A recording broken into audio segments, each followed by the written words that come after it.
control room over here to the side so I can see you. I think it's streaming now.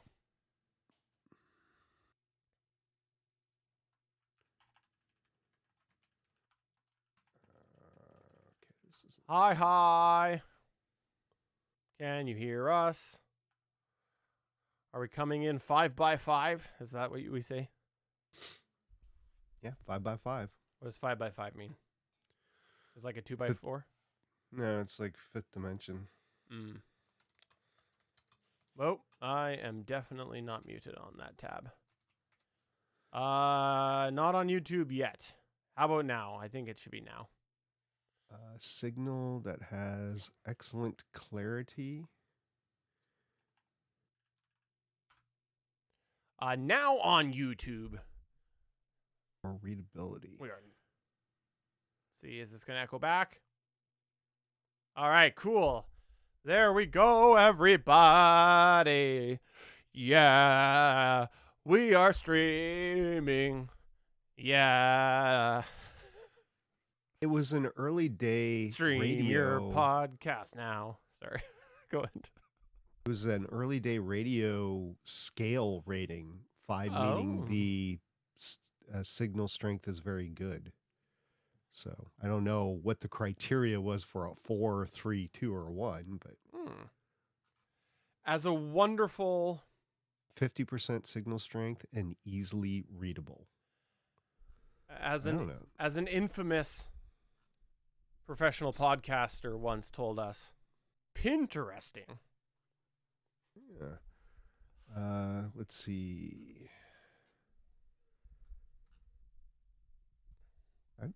I've never dealt in this before. This is interesting.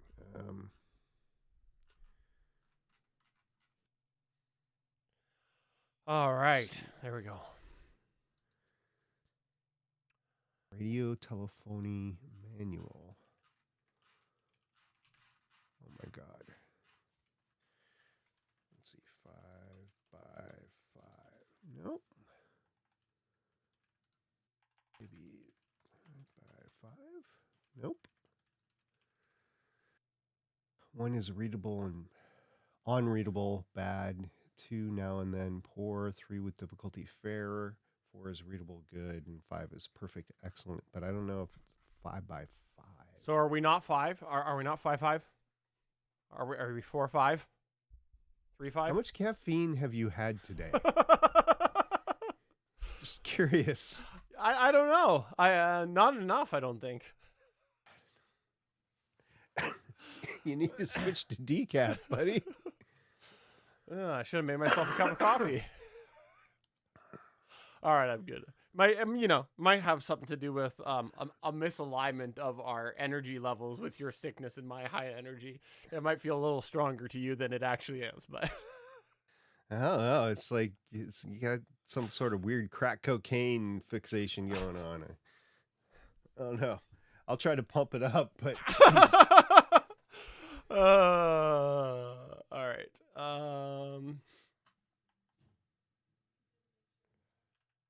Are we good? You want to go? I'm good. Let's go.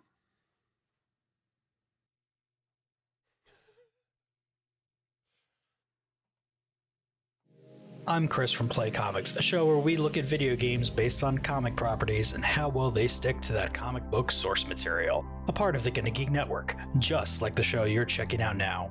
Shows on the network are individually owned, and the opinions expressed may not reflect others. Find other wonderfully geeky shows at GonnaGeekNetwork.com. Welcome to episode 299 of Better Podcasting. On this show, we continue our podcast media host discussion talking about Spreaker. But first, in this week's Better Podnerings, topics include a Libsyn feature going away and some miscellaneous studio updates. And finally, in this week's Better Pod Back, I'm on a first name basis with a repair tech. Lauren, we're also on a first name repair well, blew that. Damn it. All right, one more time. Welcome to episode 299 of Better Podcasting. On this show, we continue our podcast media host discussion Sorry. talking I about... don't know why it's not going. There you go. I don't know what's going. Sorry. Do you want me to talk first, I or do you think- want the music to start first? Is it 3, 2, 1, go, or 3, 2, 1, go? One sec. I don't know if this is gonna work here. Hold on. I'm not trying to be difficult. I It's know. just... I know. Okay. Just go, and I'll start it, and it might stop halfway, and we'll roll with it. It's fine. Welcome to episode 299 of Better Podcasting. On this show, we continue our podcast media host discussion talking about Spreaker. But first, in this week's Better Podnerings, topics include a Libsyn feature going away and some miscellaneous studio updates. And finally, in this week's Better Podback, I'm on a first name basis with a repair tech. Lauren, we're on a first name basis with you. Start the show now.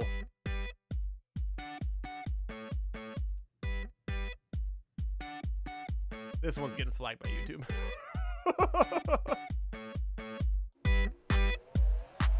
This is Better Podcasting. We are hobby podcasters through and through, just like you. That's why we are different. We minimize the money talk so that you can focus on building a better podcast.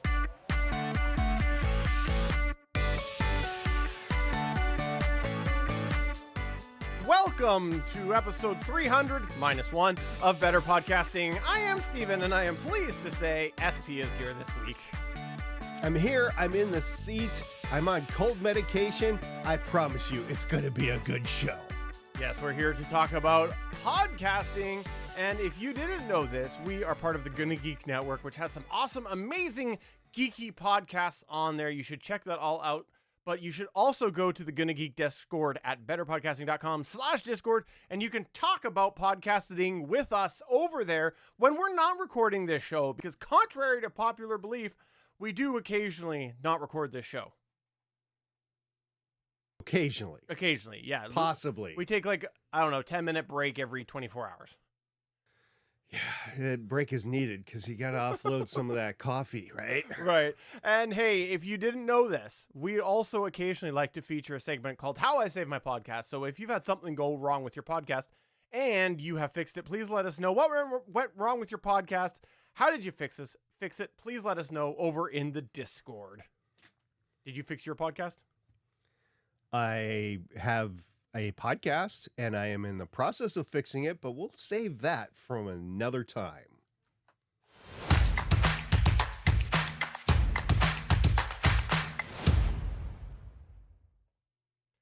All right, let's start off the Better Podnerings talking about a Rodecaster Pro 2 adapter, because for those of you who have not been playing along with your favorite weekday game show, SP's Broken Rodecaster, you might not have caught the fact that there is a recent issue that SP had with his Rodecaster Pro 2, again, where the power adapter failed on him. Yes, the failed power adapter is hanging hangman style just over the shoulder. Just right there. You can see it. It's draped over the Rodecaster Pro 2 box it came in. Yep, right there.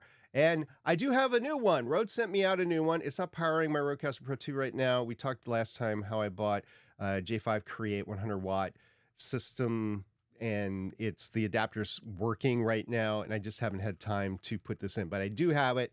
Thank you, Rode, for sending it out. I said I would leave my comments for later once I got the adapter, and here's the comments. The fact that the adapter failed a few months after receiving the second RMA replacement is completely ridiculous. I just can't rate Rode's reliability as high as maybe I once wanted to, although I didn't have to pay for shipping of the adapter. So that was something with the RMA that I would have to pay to ship the unit to Rode, their service center, and then they would ship out the replacement. I didn't have to pay for the shipping. And here's hoping that the gear lasts until I can purchase an adequate comparable replacement, a third generation system by some company. Maybe it'll be Rode, maybe it'll be Mackie, maybe it'll be Tascam. I don't know who's it going to be, but as soon as there's an comparable replacement, I will be getting a replacement for this, because even today, as I booted it up, I got the screen of static death where it loaded and it just didn't load all the way. I had to pull the power plug out, put the power plug back in. It hasn't happened that often, to be honest with you. It did when I first got this replacement machine, but it hasn't happened in a while. And then all of a sudden, I've gotten like a 2-week period or something like that. So I don't know. I just hope it doesn't quit on me before I have to get a replacement. It's just too expensive to be doing that sort of stuff. Yeah.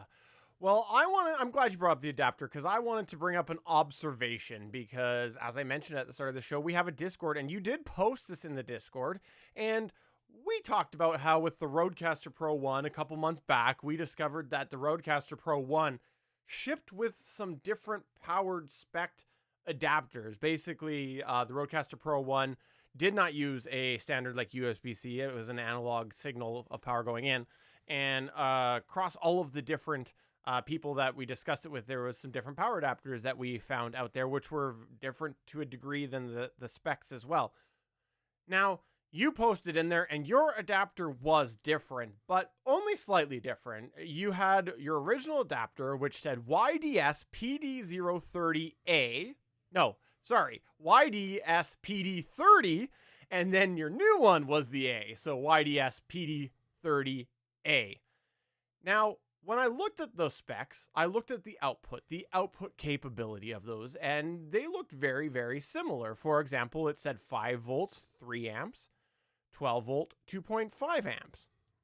That's the same thing. If you head on over to the new adapter, it matched up there as well.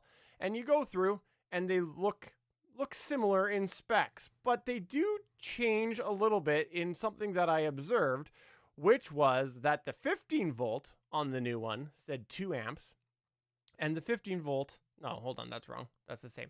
No, one sec, edit. I'm just going full high energy for you now. Go for it.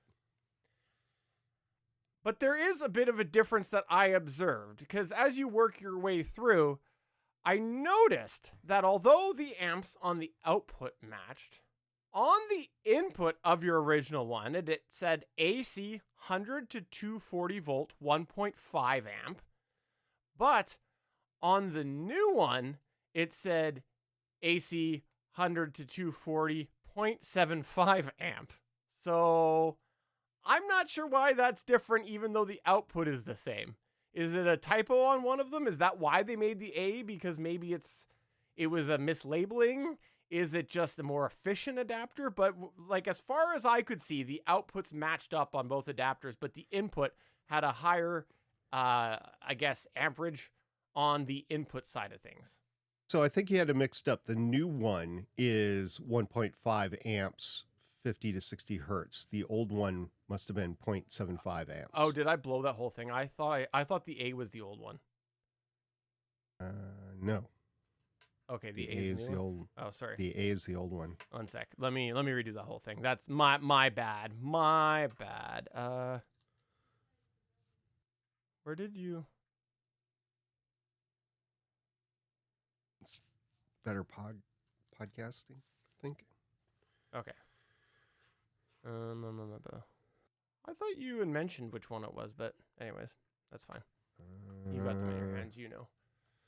Well, yeah, the old one is hanging up. Right, the new one's right here, and I still haven't done. What is that one?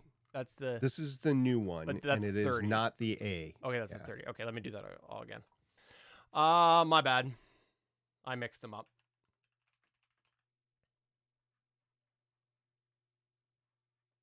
Okay, not the A. Gotcha. Okay. I'm so glad that you brought the adapter up, because for those of you who haven't been following along with this, you might not have realized that with the Rodecaster Pro 1, there was a bit of an adapter difference that we noticed. There were several different adapters that we found within our community shipped with the Rodecaster Pro 1. They used an analog signal, and it was a different spec than what was actually listed on the back of the board. But, you know, this one here, as you mentioned last week, is a USB-C based device, I believe power delivery. And so when you posted the picture in the Discord, because you did post a picture in the Discord, there's a couple of things I noticed. The first is the model number is slightly different. On the old one, it said YDS PD30A, but then on the new one, it said YDS PD30. And then when you go through all the various output voltages where it lists it, like, you know, it says, for example, 5 volts, 3 amps, and it works its way up to 20 volts at 1.5 amps. It matches up on the output side of things. But what I noticed was on the input side of things, for some reason, the spec on the old one was listed as a input of 100 to 240 volts at 0.75 A or amps, so 0.75 amps. And then the new one was listed as 100 to 240 volts at 1.5 amps. So I'm not sure what that difference is when the output is the exact same. Is it efficiency? Is it a label issue? But it was something that caught my attention. And you know what? I think that it just goes to show that it's probably good that you have a backup adapter on hand. Yeah. I hope this works. Let's just put it that way. I hope this works. I hope I can get to the next purchase at some point in time. We talked about gear refresh a long time ago. How often should you refresh your gear? And I said 3 to 5 years, you should plan on refreshing your gear. This has just broached the 2-year mark for me. So feasibly, you would want to get at least another 12 months out of it, and hopefully even an additional 24 months beyond that. So we'll just see how this goes. But like I said, if one comes available that's comparable or better for the same or less money, I'm going to go ahead and get it, because this has been ridiculous. All right, well, let's go to the next point here, which is about Libsyn closing their Libsyn Studio capability, because Pod News reported on May 23rd that Libsyn sent out an email blast to their customers that the Libsyn Studio was going to end. It said, "Dear Libsyn Studio customer, thank you for exploring the Libsyn Studio offering. We have made the difficult decision to discontinue the studio recording tool. All episodes that were finalized in the studio to date are still available as files in Libsyn. This change does not impact other Libsyn plan level features." So that whole all-in-one recording solution seems to really be becoming a dream for us. I don't know anybody that does it, to be honest with you. The fact that this was audio only probably did not do any favors to it. And it also probably speaks to the fact that Libsyn just doesn't want to invest in this area. It is not advertisements. That's how they want to make money going forward. They've stated that. They've stated they want to be an advertisement company. So they're going all in on that. And because of that, they are short-changing areas which might be beneficial to hobby podcasters. This is a free tool as long as you were on the Libsyn $20 a month plan or higher, and it was audio only, so you couldn't see the other person. I always have problems with those types of connections. As much as we've been doing connections all the way back through Blab and Hangouts on Air and OBS, and going forward with how we're connecting now, even on Skype, we always had a video context, so you could give visual clues to your other co-hosts and guests on when you wanted to talk. And when you don't have that, it's almost you say something and then you pause, and the dramatic pause is like in radio speak, the over. Like you keep on going, and then when you stop, it's like, okay, over to you. Or what do you think about that, or whatever. You end it on some way that you cue the other person that it's their turn to talk. Otherwise, you have quite a large pause in there that's possible. Or the other thing is you keep talking and then somebody else talks over you, and it's just a bear to edit in post. So I never really understood audio only recorders in this day and age without any visual clue whatsoever, regardless of whether they record video or not.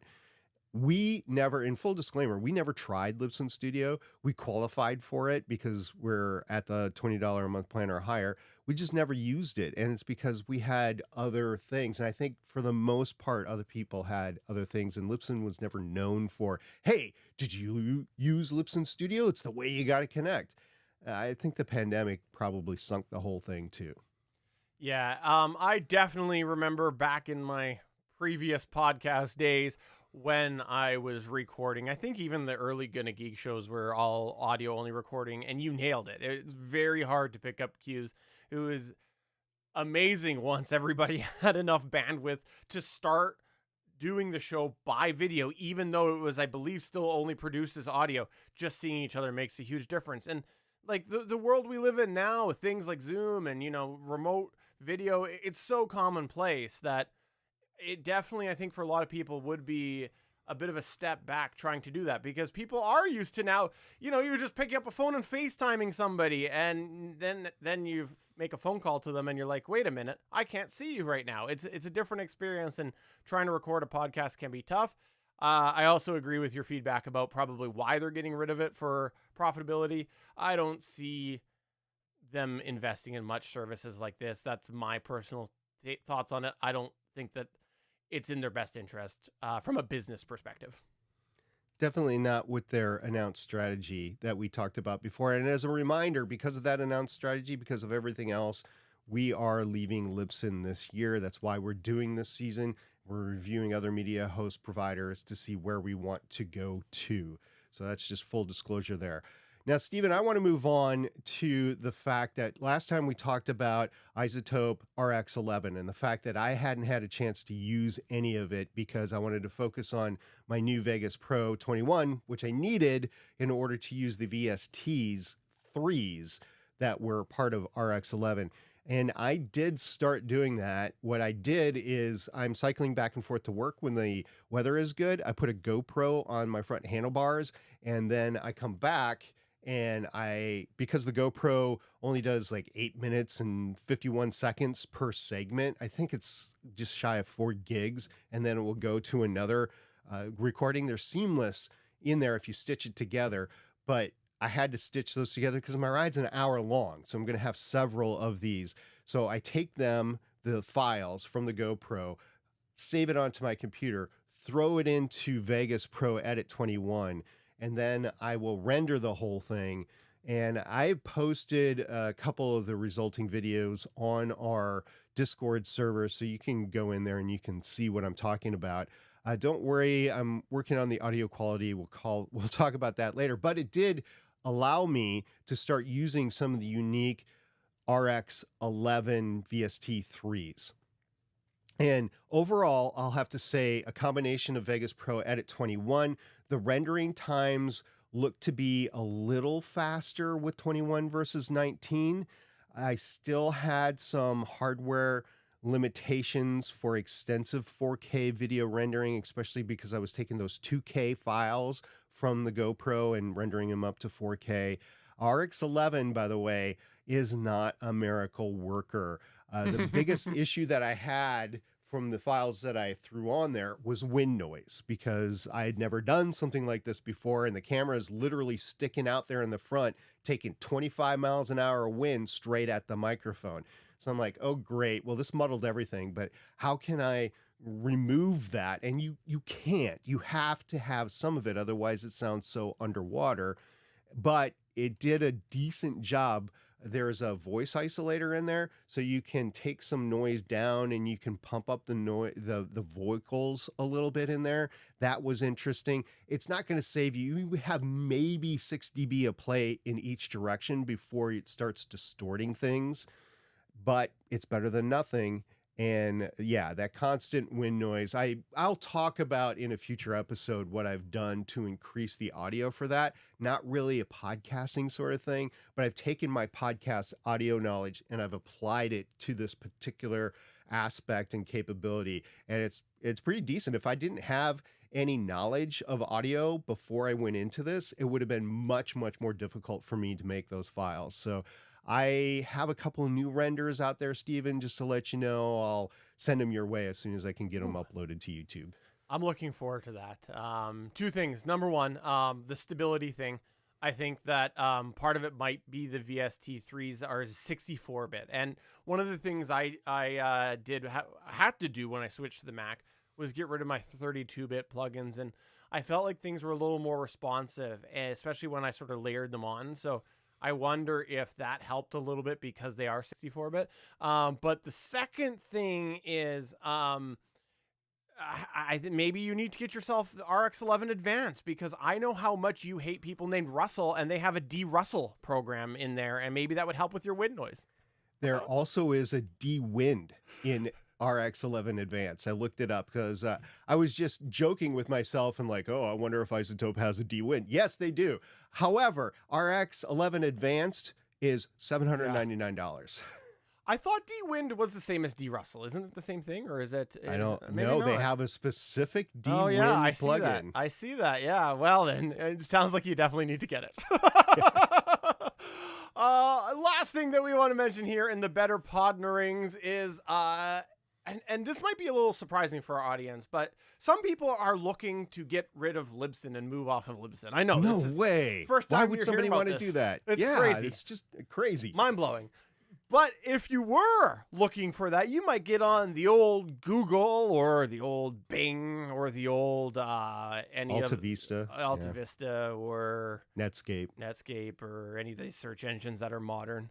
Anyways, you might start searching for an article about wanting to leave Libsyn, and you might type in, I want to look for the best Libsyn alternatives. Well, if you do that, you might be taken to an article that Buzzsprout just posted called The Best Libsyn Alternatives for Podcast Hosting. Now, why are we bringing this to you? It's not because we drink Kool-Aid or anything like that. In fact, Buzzsprout is not on our short list of podcast media hosts that we're looking to go to.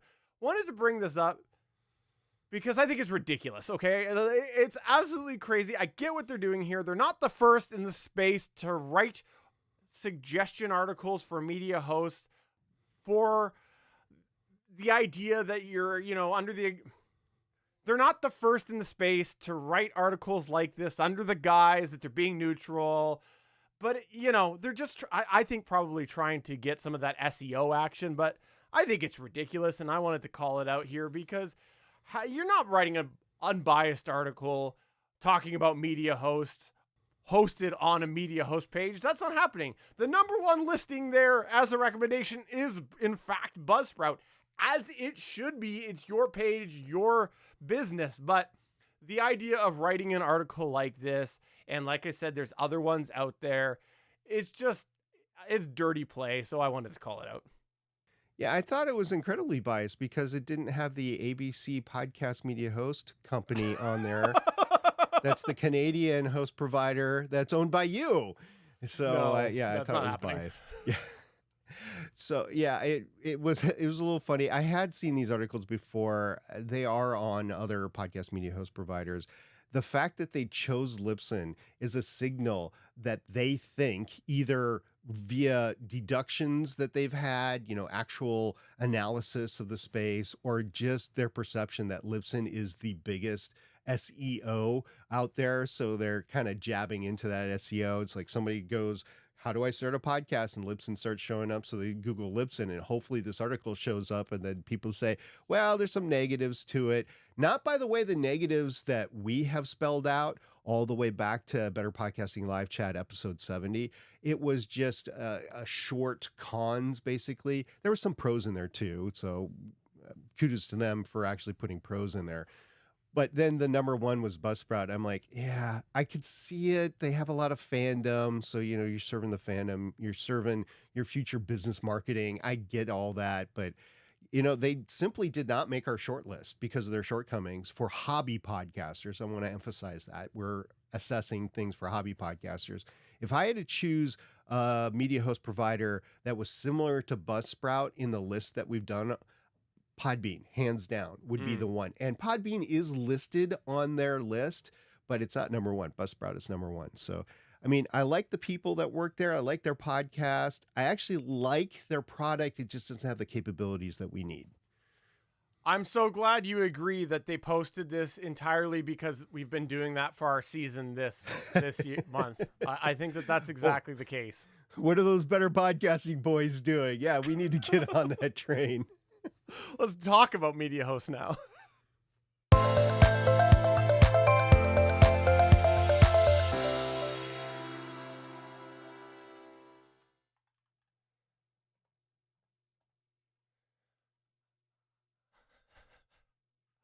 I'm not good with clicking tonight. I don't know what's going on with me. It's the caffeine. You're a little jittery. Here we go. I don't know. I better write down this bum because otherwise I'm gonna piss myself off when I go to listen. Future Steven, Yeah. it's like, what the hell was I doing there?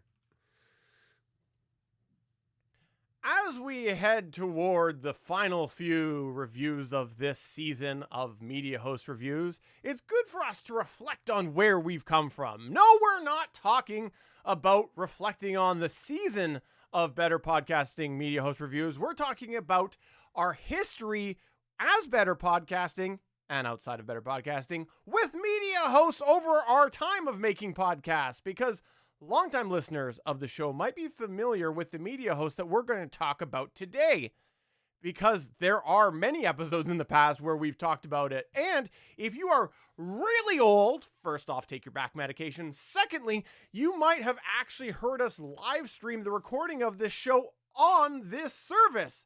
Today, we're talking about Spreaker. Yeah, Spreaker's been around for a long time in the podcast space, whether through industry news or even podcast personality news. You may have heard about Spreaker in your podcasting travels. So let's recap our personal history with Spreaker. Years ago, I actually had a Spreaker account and hosted several podcasts on it, specifically only for the live streaming broadcasting capability that it had. It was actually a double RSS feed. In addition to our main RSS feed. We do not advocate that, by the way. And at some point I did contact their customer support, and they walked me through how to 301 redirect the feed to my main feed, so people weren't trying to get the feed that was on Spreaker, which was an abbreviated feed, because I could only have a total of all the podcasts that I had on there, and I think at one point I had 6 podcasts on there, 500 hours. It was very much like a radio thing, of you do a broadcast and somebody will listen to it within the first few days, and then it would be in your back catalog up to the point where you needed to delete some episodes in order to create space for new episodes. So eventually the streaming world moved on, and there were many more capabilities, because in the early days of podcasting, streaming, whether it was audio or video, was very difficult. So Spreaker actually enabled that. I thought it was a great capability back then. But when you started to get things like Blab and Hangouts on Air and other capabilities, there was just no need to have Spreaker. The audience moved away from Spreaker towards other avenues. And there were issues with the 500 episode or 500 hours only of audio you could have on there. So I was never going to choose it for my main feed. Okay, so that was then. And Spreaker used to have this streaming service where you could do the live streaming, as I mentioned before.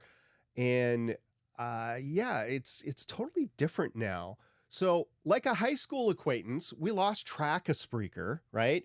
And there was a level of intrigue for us. So we just put it on the list to say, okay, well, let's go back and revisit them, see what has changed, where they stand today. So, Steven, did you have, aside from like Better Podcasting and Gonna Geek, which were streamed on Spreaker, did you have any other experience with it? Only as a user of playing some shows that were streamed out there, like as a consumer. Aside from that, it was basically all through you. Yeah. Well, for this episode of Better Podcasting, where we're reviewing Spreaker again in 2024, I imported one of the 2 shows that pod faded after 2017 that the owner has allowed me to use for these tests. Again, this is with the owner's expressed permission. I do not advocate doing anything like this, maybe with your own shows, but not with somebody else's show unless you get their permission. So I imported the show that I had for our Captivate review over towards Spreaker. And as a note, when I did that, when I took away the RSS feed, I redirected it at Captivate, it automatically canceled my account. It said, we're going to keep this redirect in for you permanently, but I'm just going to cancel the account. So if something had happened to the import and I didn't catch it right away and I just redirected the RSS feed, there would be no way for me to go back and try to grab some of that information and put it in the new feed. So just a special note, if you're redirecting from Captivate, that this could happen to you. Hopefully your entire show imports so you don't have to worry about it. But there could be cases where you have files that are left behind and you just, or descriptions or something like that, you need to bring it over. So And anyway, that's what I did. wanna I did tag- the import. Sorry. Say that's what I did because I want to tag it onto your Captivate thing. So that's what I did. I did an import from Captivate. And just tagging onto your Captivate thing, I can in good certainty tell you as well that if you forget during the trial period to cancel it and then you get your notice that you're being billed and then your billing goes through and you go, oh, I don't want to pay that next month. So you go, I'm going to cancel it. I'm sure it'll just leave my account till the end of the year. No, you'll pay $19 to have your account canceled the next day because you filed the cancellation a day after the billing. And that definitely didn't happen to me. Okay. Good to know. Back to So, Steven, Spreaker, though. Yeah, how did you evaluate it? I just created a brand new account. I know, it's shocking. Mind-blowing stuff here. No, I went and created a brand new account, and I actually found there's no really excessive fields trying to get this set up. It was pretty straightforward. And if I wanted to use the private mode that they do offer for a podcast, it was really easy to see that setting right as I was going through the process. So overall, the setup was fairly easy from a brand new perspective. Now, behind the scenes, we had a little bit of back and forth discussion on how we wanted to handle Spreaker from account perspective. As we investigated, we were actually surprised to see that Spreaker's free plan is actually not that bad for what it is. But there were also some features in its paid plan that might be where a hobbyist wanted to go. So we were torn between, do we evaluate the free plan or do we evaluate the broadcaster $20 a month plan? In the end, we decided we'd let our past reviews guide us. And so for this review, we're going to be overall discussing the features of the first tier of the paid plan, which is $20 broadcaster plan, because it's more in line with the feature set that we were looking at throughout this entire season. But as we go through, we'll call out some of the differences you'll see if you were to go just with the free plan. Our reasoning for doing this is because we feel that this approach is more reflective of Spreaker as we work through our highlights, neutrals, and shortcomings that will actually start right now with the highlights. All right, let's kick off the highlights with the affordability. And we're going to give Spreaker a rating of 4 out of 5 for affordability with an asterisk on there, because when you look at the Spreaker plan for features based off of that base paid plan, that broadcaster plan that SP mentioned, it is $20 per month and has a reasonable amount of features that come with that price tag. However, when you look at this compared to some of the other ones that are out there, it does lack some of the features in a paid category in that price range, particularly that we've seen when we've looked at the $20-ish amount or less. But for $20 per month, you do get unlimited episodes with a 300 megabyte upload limit per file. You get unlimited podcasts, so multiple RSS feeds on that paid tier. You also can have the enhanced private podcasts. You get what's called advanced statistics, which is not full statistics. Maybe we'll come back to that. And there are even some oh my God. Monetization. This is an edit one today. I wasn't sure which way you wanted to go, so I didn't correct it. And there are some and there's also some ways you can make money. There's different monetization options available for you. But the weird thing is, if you're paying money, you have to go up to the $50 Anchorman or higher plan to get things like a customizable embed player and the full level of statistics. See, I said I'd come back. Considering that their base paid plan comes with the unlimited podcast, the RSS feeds, the massive jump between these two plans is a bit of a head scratcher, and it seems like an oddly unnecessarily high amount of jump between the $20 and the next level up, the $50 plan. And when you're looking at it overall, the basic change is features like a customizer player. It just feels like it deserves to lose a star, especially when you think about some of the alternatives that are out there that offer more features for that price tag. But this is the first place that will actually call out the difference with the free plan, because with a free plan, you get unlimited episodes, although only one podcast or one RSS feed. You get limited monetization features. There's also a decrease in the stats that we'll come back to later. So this might actually be a tier that works for you if you want to have just one podcast. And we'll give a special shout out to Spreaker as they don't require a credit card for their free plan. Next in the highlights, let's talk about those 301 redirects. And if you need to move, this is necessary. The 301 redirects are found underneath the RSS settings, then a button that says redirect under a manage RSS header.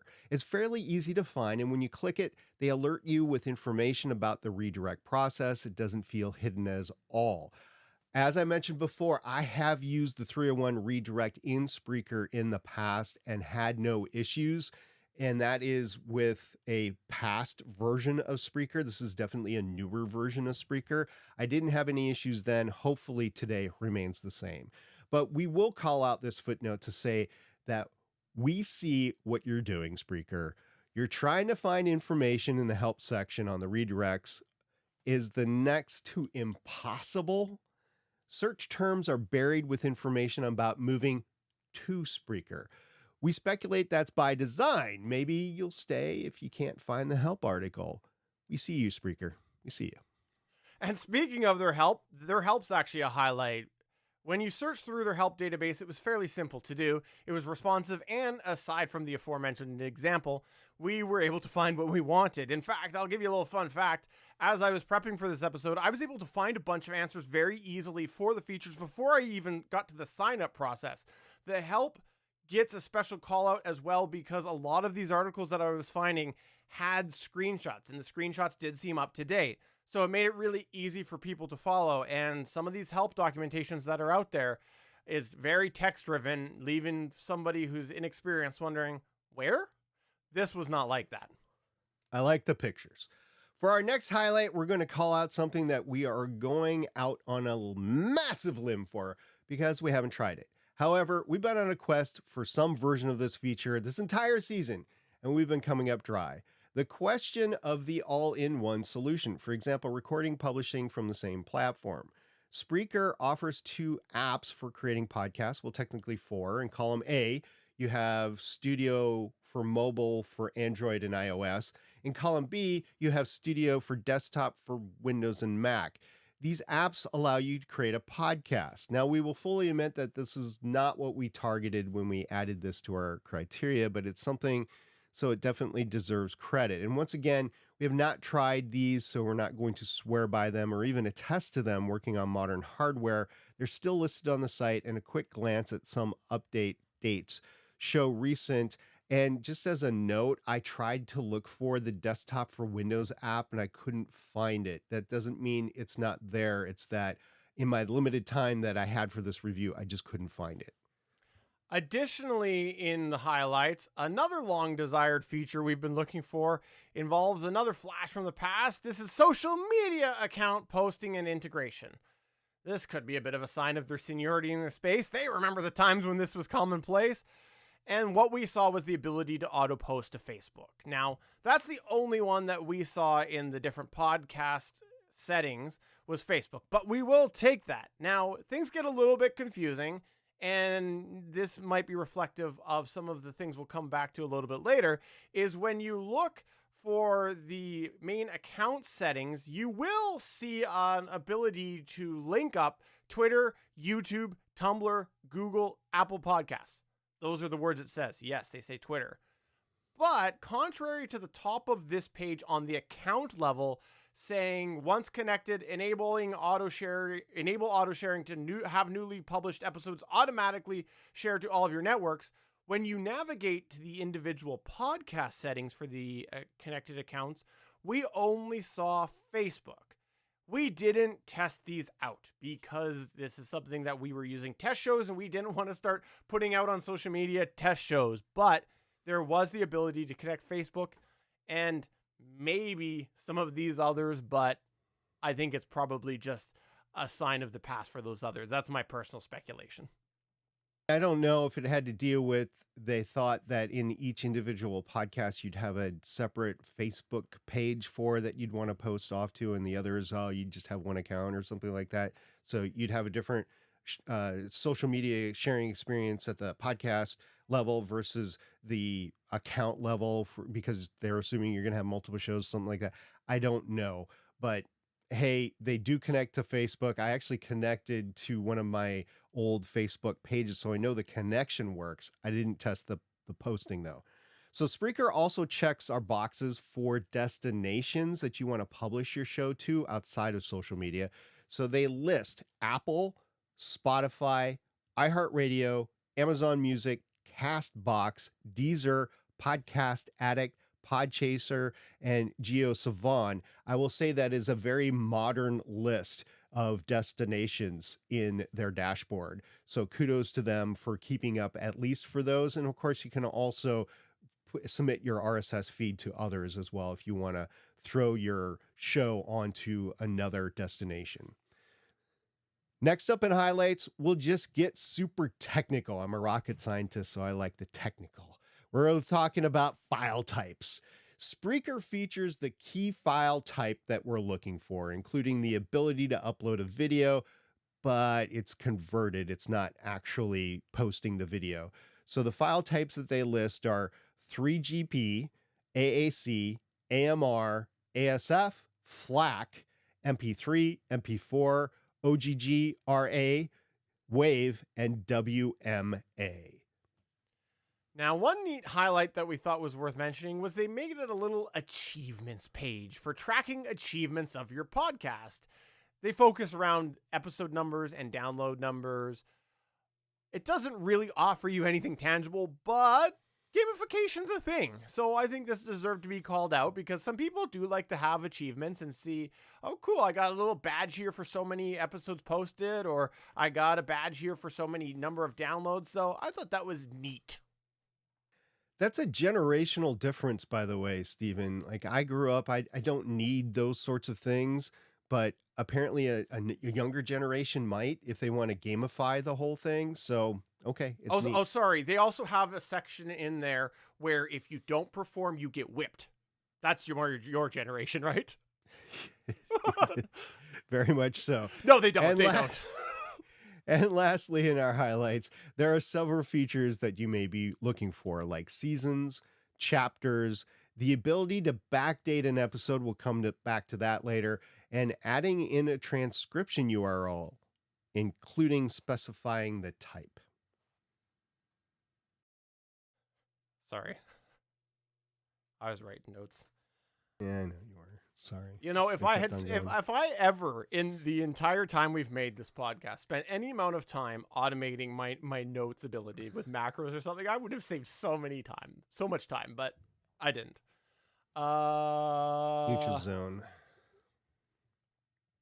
All right, so moving on to the neutral zone, let's kick it off talking about Spreaker's ownership. Because Spreaker was once owned by Voxnest, but in 2020, Voxnest was bought by iHeartMedia.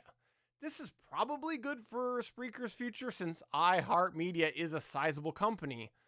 But with a large portfolio, with any size company, well, I swore.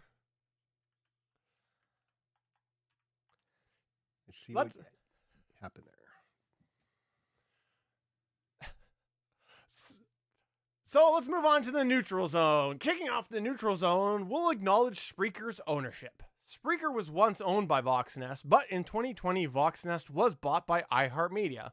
Let's be honest, this is probably good for Spreaker's future since iHeartMedia is a sizable company. But with any sizable company comes the ability to easily make large sweeping changes if they wish. And over the years, we have covered some different rapid changes that iHeart themselves has even made in this regard.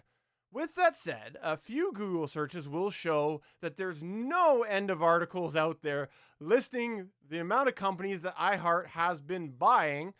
So if you got a large company and you're buying these companies, you kind of have to ask your question, where is your main focus for the overarching company? Is that Spreaker? We don't know. But you also, in that same line of thinking, can't ignore the fact that money is good for business. Shocking, right?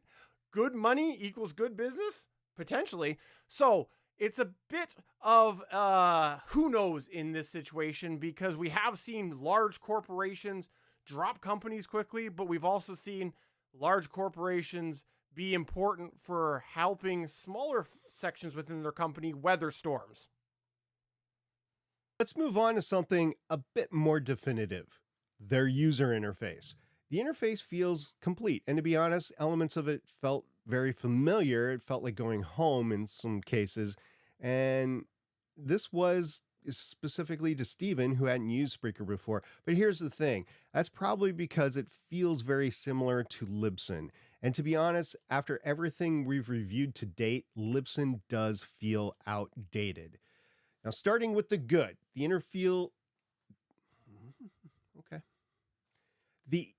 The interface feels like there's a lot of features in it with a lot of different options. A lot of the areas we'd like to see in a dashboard are there, including categories for setting and setting themselves.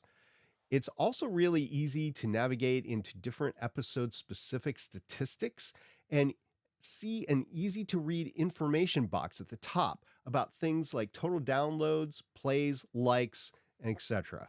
As well, below is a per episode graph of the statistics. And lastly, in the good is an angle from the hobby podcaster's perspective. The money sections are largely on their side menu, making it easy for us to ignore if we really don't care about it.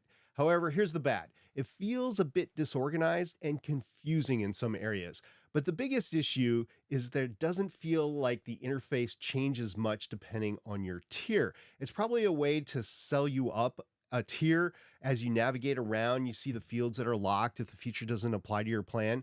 The biggest challenge with this is that it isn't always apparent at first glance when a feature is locked until you see the dreaded upgrade button. Again, it's probably for sales reasons, but it definitely inhibits the dashboard experience just a little bit where some of it's blocked off. Lastly, the way that media is uploading can be confusing, especially because there are features that don't show until the episode is published, like the ability to backdate a post. I said I would get back to this. At first, I was going to rate this as a miserable fail, the ability to backdate a post, because when you first publish an episode, you must choose today's date or some future date, even if you schedule. However, once you publish, you can also go in, edit the episode, and then you can backdate the post again. So why can you only choose today's date or a future date on a new episode, but yet you can backdate on an edit after you publish? I don't understand. It should be the same interface. It should be the same dates either way. So based on this confusing experience, we're going to place this criteria in the neutral zone for the entire dashboard of the negatives, the cons, and the backdate capability. Now, the next section in the neutral zone is one that we said we'll quickly acknowledge, even though it is not something we talk about regularly on Better Podcasting. It is about the monetization capabilities in the dashboard. There's a new feature they added called the Supporters Club. Basically, it's a membership plan that you can work through for episode specific or show level support. We don't have a lot of details about this, but it was very clear it was a new feature they had added.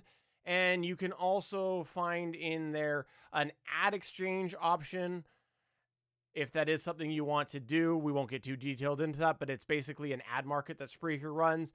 And if you want to participate in either of these or both, you'll have to make sure you activate it, but make sure you do take a look at the different benefits and drawbacks before you commit to this.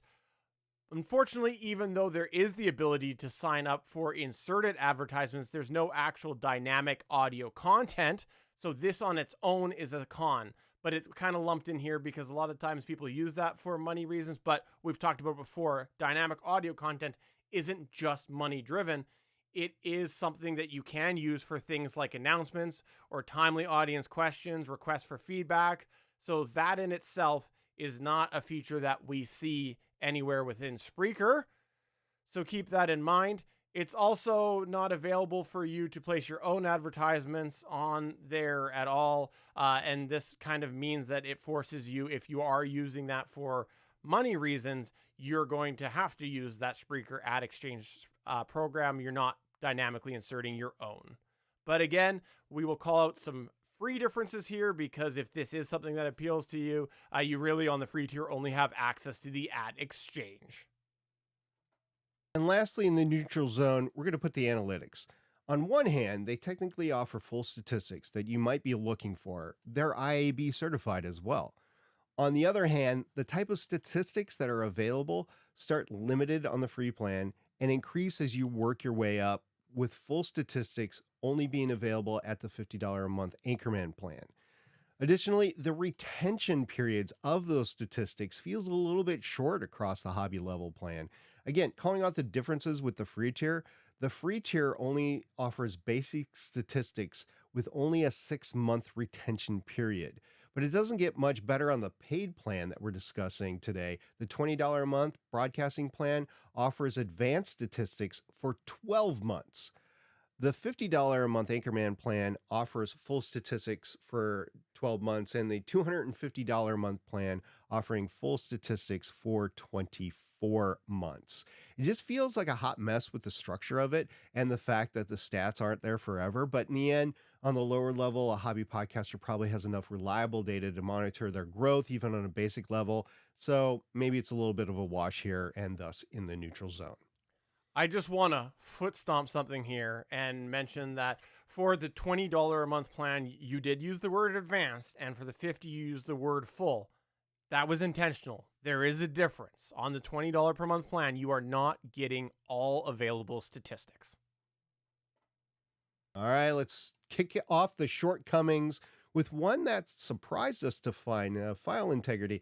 According to Spreaker's help, all audio that we stream must be in the same format. For this reason, sometimes it is necessary to transcode the audio files that are uploaded so that we can store them in the same format as every other file on the platform. The codec is MP3, the channels are stereo, no joint stereo, the sampling rate is 44.1 kilohertz, and the bit rate is 128 kilobits per second, constant bit rate.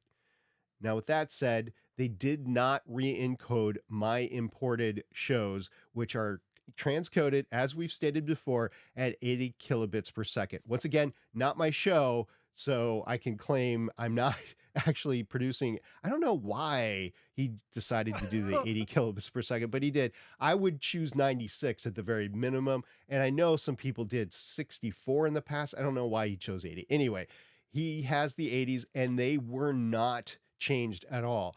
What I put up was what came down, so it didn't fit this. But Steven, what about your new media? I tried going the opposite direction. Since you had under counted off, I ended up doing 192 kilobit per second stereo file that I uploaded, and it also stayed at 192. So we were both very confused about this, but in the end, we're going to trust their help because this is the policy that they put out there. So it's going to find itself in the shortcomings because when is that enforced? And speaking of messing with our files, they won't mess with our files when we want them to. What are we talking about? It's the ability to create ID3 tags within the podcast media host provider itself. The couple of tests that we did, neither of us saw our ID3 tags edited, so that's a good thing. But there's also no ID3 tagging capability that we could see, which is head-scratching because they dedicate an entire page talking about ID3 tags. Here, get this. It gets even weirder. On the help page for the ID3 tag, they say they analyze the ID3 tags. Quote, as part of the Spreaker ingestion process, we analyze every uploaded file in order to identify the presence and the size of the ID3 metadata. So this can be used to accurately measure the duration of the transferred audio, excluding ID3, unquote. So if you spend all that time discussing ID3 tags, why don't you give people a chance to make them on your platform? Good question. Moving on to the next shortcoming, let's call out a feature we mentioned earlier in the episode, but does belong in the shortcomings itself, and it's that embed player. We didn't test the customization of it because there was no way we were spending $50 for this one review, and that's what's required to customize the media player. So if you want to be able to customize the embed player, you got to spend $50 per month. To us, that's ridiculous, and it's such a weird feature to put in a higher tier plan. It's odd. Very, very odd. Lastly, in our shortcomings, the ability to add somebody to your podcast, like a team member or a contributor. For Spreaker, they call it the collaboration feature. Unfortunately, this is only available on the $50 per month plan. And having seen this feature creep into lower tiers on other platforms, it seems they're a little bit behind the times, and it's a little limiting to have it at the $50 level versus the $20 level. In summary, Spreaker will work for some people, even on that free tier. Are there better free options out there? That's a maybe yes, because there are alternatives that are free out there that do offer better features at the free tier, such as the better stats for free. But there are a lot of areas where Spreaker is better than some of those options, even on the free tier.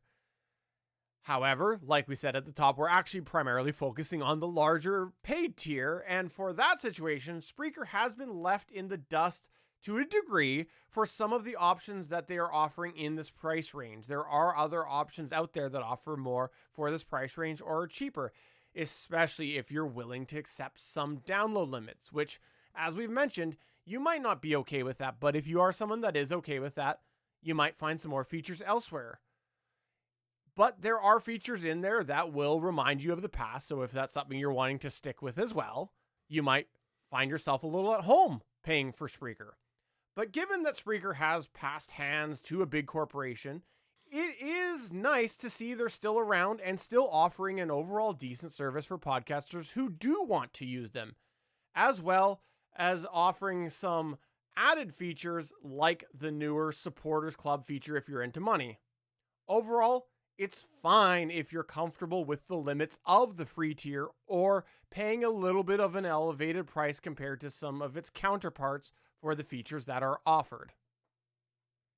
But for us, even though we never saw this implemented on our files, Spreaker is not going on our short list since the help file says they'll bring the file down in quality. And who knows when that happens and what impact it might have. Although we will say this, the idea of uploading a WAV or FLAC and having them process it is intriguing. This is where we here at Better Podcasting turn the show over to you as we run through some of your feedback. We call this segment Better Podback.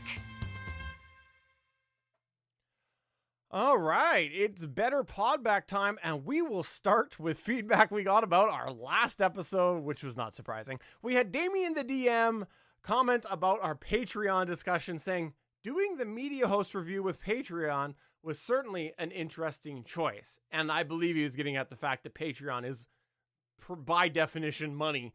And our intro literally says we don't talk about money, but we had our reasons, and I made my thoughts very clear about it, but I do firmly believe, had we wrapped up this season, which is only in a few more episodes, had we wrapped up this season and not done Patreon, I think we would have looked back on this and gone, why didn't we at least dedicate an episode out of the whole season? We've been doing this since what, February?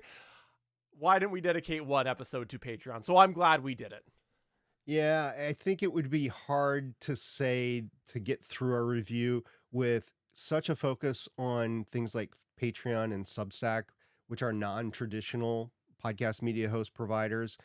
I think it would have not done our audience, meaning you, I'm talking to you right now, it wouldn't have done you the proper service of capsulating review of your options as a hobby podcaster. So I'm glad we did it.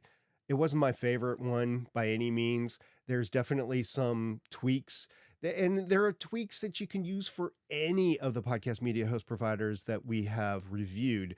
It's just when you take a look at our criteria, Patreon wasn't going to meet that. Neither did Substack. So we don't advocate using either. Now, I won't say don't use Patreon at all because it's there for additional content and monetization purposes. And it's uniquely dedicated towards people that are creators at the hobbyist level. So yeah, if you want to use it, but don't use it for your main podcast media host provider. So also, Stephen, I want to chime in one thing. Sorry, 1 second. Yeah, go ahead. You'll have to switch to you. Yeah. Sorry. No, it's all good. And also the other thing I think is worth throwing in here is that we've made it clear we don't focus on the money here. We're not sitting here telling you how do you maximize your podcast to make money. We don't make money with our podcast, but there are some people who would still define a hobby podcaster as somebody who maybe, you know, gets a little bit of money. Like they're not sitting there making active business, but it's, you know, more like the person who does a little bit of woodworking on the side and sells it sort of thing, you know, but it's still overall a hobby. There's no tax deductions or things like that. But if you're making money, you're still going to have to do the taxes thing. So don't get me wrong on that. But I do think that it is, you know, there is a realm of hobby podcasters who still try to collect a little bit of money, but they're not doing it from a business focus. And we won't get too much in that, but I wanted to throw that out there that is a possibility as well. Yeah, hosting, advertisements, equipment money, that sort of thing, I think is entirely justifiable at the hobbyist level. All right. I posted something on the Discord, and unfortunately, my lack of doing a spelling correct on it before I posted it ended up with kind of a weird comment. So I was talking about Rode, and instead of typing in Rode, it came up as Rose. So Waffles commented, he said, Rose at Rode? Dude, that's a sign you know their customer support people that well. I love this because I knew it was a typo, but it was very fitting for your history with dealing with Rode. There is absolutely a situation where I could see you being on a first name basis with tech at this point. That's basically what happened. I didn't go through their customer support portal. I went back to the emails that I had already received, and they must have placed me on a, you know, VIP support customer ticket or whatever. So I replied to the email, and granted, it was over a holiday weekend here in the United States. We talked about that before, but I did get a response like on the holiday day evening, a day later. So what, about 36 hours later, but it was still during the holiday. So, okay. They at least acknowledge the fact that I've been having problems with this. I haven't RMA'd it. We talked about that before, but yeah, Rode and customer service, I'm getting to know them too well. I should not know them that well. I should know their sales support and marketing people well, the people to send out free gear. So, you know, you could use it for your show and that sort of thing. I shouldn't know their customer service people. Since we're talking about your situation here with your Rodecaster Pro 2, I wanted to throw this out here to see if anybody has heard of this. This is one that was passively on my radar for, I don't know, a long time now, that I looked up some reviews and saw some things, and it looked promising, but I haven't heard a lot, and I'll throw it out there. What have people heard about the Boss Gigcaster 8? Oh, the Gigcaster? The Gigcaster 8, because it looked very intriguing, and I'd love to know if anybody has heard any firsthand experience. The initial searching of reviews that I saw looked okay, but I'll throw that out there, see what people say. I know, for instance, Tom Buck has brought it up in a couple of reviews that he's done, and it is his least favorite out of the bunch, but it's been around there for a while. It was on my radar for a second and then just dropped off, and I can't remember why. So I'd be interested to find out from somebody who's actually using it what they think about it. For sure. So that's going to take us to the end of another episode of Better Podcasting. If you would like to hear us talk about media hosts, well, you might have to wait a couple of weeks, because next week is our 300th episode, and what's in store? You'll have to wait to find out. But it's our number 300. It can't be a media host. Can Nope. It? No. Okay, good. Good. We're in agreement. So come on back next week for that as well. And hey, if you have had any fun thoughts or memories of our podcast over the last 300, we would love to have you tell us a little bit about that. Just come to our Discord and let us know. If you don't get it in before we record next week, which will be at a different time. You will have to wait to hear your feedback in a future episode. So get it in when you can. If you are streaming this show live, thanks for streaming it. And if you want to stream the show live, go to our Discord, go to our social media. We'll have the information on there about when we are recording next week. But seriously, if you're listening right now, go to our Discord or our Twitter. I'll call it Twitter, even though it's X. Go to our social media. Let us know a favorite memory you have had from our last 300 episodes. We really would appreciate you saying what you've enjoyed over the course of 299 episodes. But I want to foot stomp. I got to get that in there, Stephen, for you. I want to foot stomp. Please pay attention to the socials and our Discord and our announcements. Our recording schedule is about to get a little wonky over the course of the next few weeks. And it's not our intention, but we might not be recording on any given week. And I'll get into the reasons why in the future. But for now, we're going to stick with the plan until the plan breaks. So for episode number 299 of Better Podcasting, I'm Steven saying it's episode 299. Oops.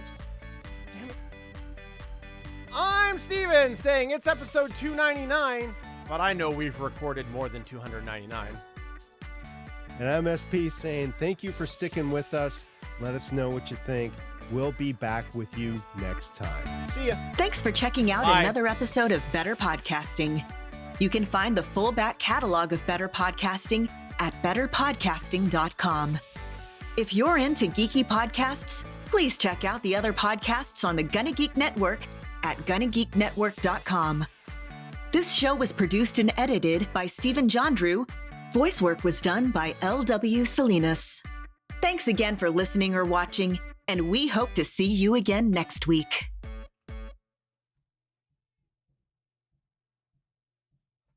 All right. Thanks, everybody, for coming on by. That was an unusual amount of me making weird flubs, but hey, it is what it is.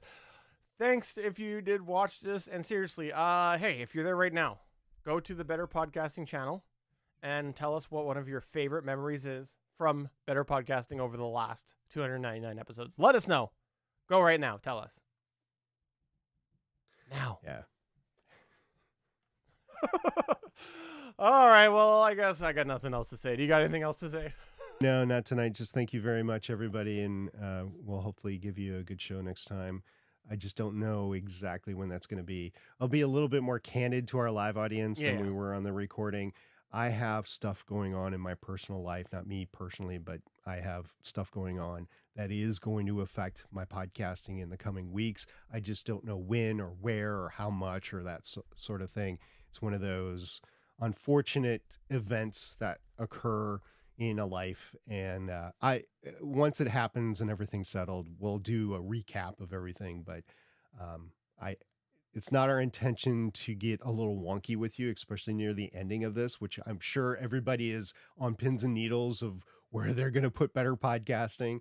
I think we've given enough indications of some of the things that we're looking at, but yeah, it's just going to be a case where just going to have to take it week by week. And I apologize in advance, especially to the live audience. You guys are going to be the most affected, but it's unavoidable. I can't do anything about it. But I also want to throw out there that, how's that package on my doorstep? I also want to throw out there that it's not entirely the thing that SP is alluding to, that it is end of the school year for me. I have kids things going on. I have also some things I'll be away for. So it's not just SP. We also had a level of wonkiness scheduled already before this came up. So don't blame SP. Yeah, it's just the way things are going. This season went a lot longer than either of us anticipated. Yeah. We thought we'd be done by now, but we kept on coming up with another one going, we really should do that. We really should do that. So we're doing this not only for us, but for you as well. I know several people are like, are you going to recap? Which, yes, we'll recap everything, but we've given our short list, at least for now. So you kind of know where we're leaning towards. And our criteria is our criteria. We put it together not only for the average hobby podcaster, but for us. We do know that there's outliers out there. So that's why we have a short list versus just this is the one to use. Mm-hmm. All right. Well, thanks, everybody. Have a good night. Yep. Bye.